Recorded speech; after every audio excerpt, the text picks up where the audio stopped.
welcome to the Grew and Transfer. In tonight's episode, we'll be examining how Aboriginal sports people are represented in the media. In the media, the image of Aboriginal sports people are given a negative representation. They are portrayed as lazy, fat, and seen as not contributing to society. The media can impact and manipulate how society sees the world. Take Adam Goodes for an example. He told a 13-year-old girl to leave the stadium because she called him a gorilla.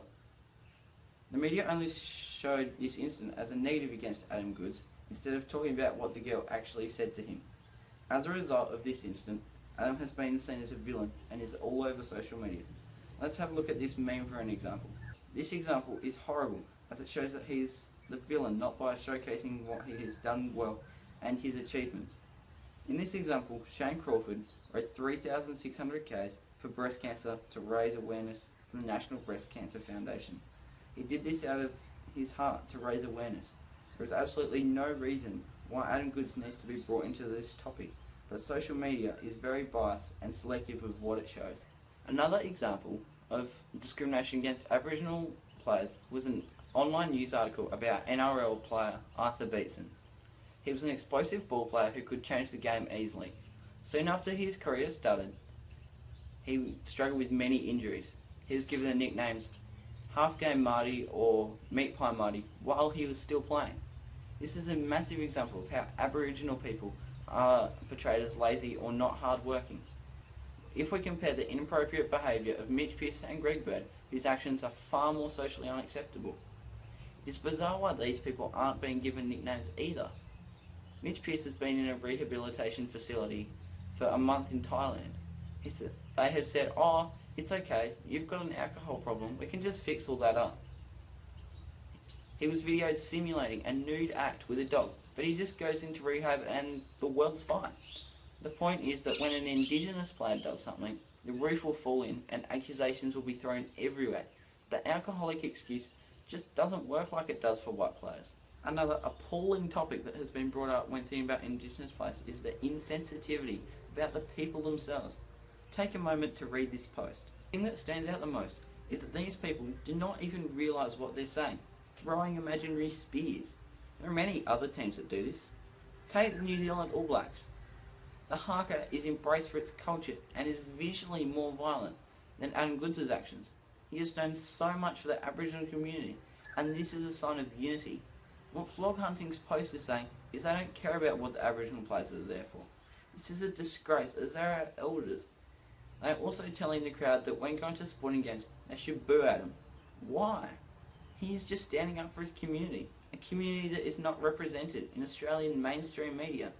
Another example of why what we see on social media is so damaging for our opinions and our views on life. The media don't only cover Aboriginals in sport, but they cover Aboriginals in general. SMH went out on the streets and conducted a survey and came up with some results. This time I'll read you some disappointing facts about Australians. When a survey was conducted, 1 in 5 Australians said that when an Aboriginal came and sat next to them, they would get up and move. This statistic is disappointing, as our society should have come to a stage where we can deal with things like this. Another interesting fact is that 54% of people said that moving away from an Aboriginal is discriminatory. The fact that someone would get up and move if an Aboriginal came and sat next to them is not right. They are human too, just like us. This fact should make Australia feel really disappointed. I'm sure that people don't get up and move just because they want to. There must be a reason. They could have had a past conversation with someone like that, but the media control this.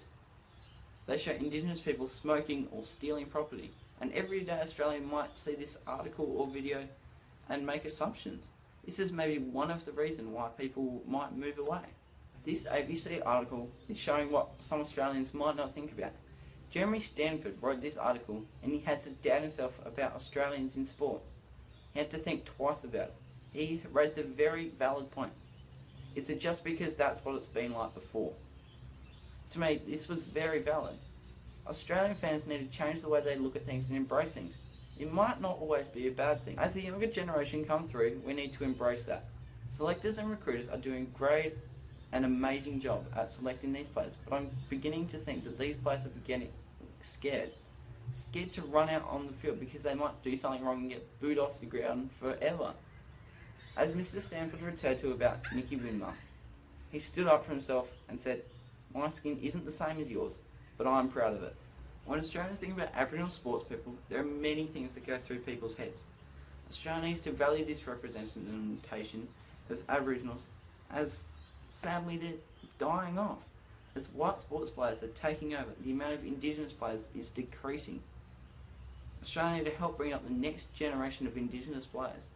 Imagine being an Aboriginal and sitting on the couch at home or in a community centre and seeing their race, their culture, their mates being booed off the field. They'd feel so bad and depressed. Indigenous Aboriginal players across Australia are getting treated poorly in the media. They are getting put to shame and is affecting the way that Australia is portrayed by internationals and Australians themselves. Good night.